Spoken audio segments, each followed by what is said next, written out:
Yeah, it sounds to me, Sergeant, like it's one of those days. It's not like it's snowing everywhere, so you kind of know when you're heading out the door that you're facing it. It's just you could run into it very quickly, and the conditions can change really quickly. They sure can. And I was just driving up from Toronto about an hour ago. Roads were dry, traffic was fine. You could see the snow up ahead of me. And as I approach Barrie, I can show you a little bit where I am right now, just a little perspective of different conditions.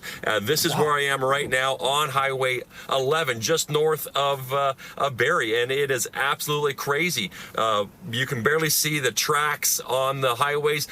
Plows have been going through that we have tow trucks and police responding. There's paramedics responding to calls everywhere we look at. There's snow plows as well, doing what they can to keep those parking lots cleared. And of course, the salters and plows keeping the highways open as well.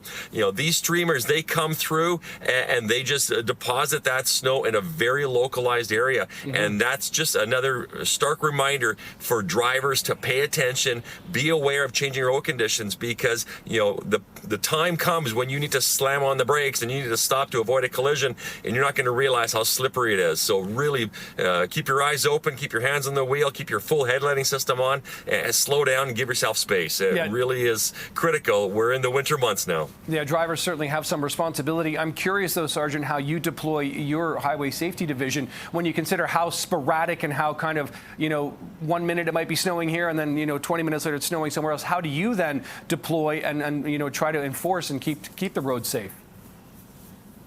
Well, again, we have officers in all regions, and when we see an area of higher need, higher call volumes, we move resources in areas that are more affected by weather. We're obviously ready to respond at any time, in any location, depending on the circumstances. But again, we're very cognizant of this, and really appreciate the media as well, obviously getting that messages out. We always want people to avoid non-essential travel when you're driving in not ideal driving conditions. So again, a reminder to everyone, stay home, wait for the systems to pass. Some of this is system snow, some of this is snow streamer, based on the wind and the water that's getting picked up off the lakes and then depositing inshore on land. So, just take it easy out there. I know people need to get around and get going to different places, but you got to pay attention. Yeah, you certainly do. I'm also curious, you mentioned some rollovers and some vehicles off the road, et cetera, earlier. Have there been any fatalities today, or so far has it been more kind of minor injuries kind of thing?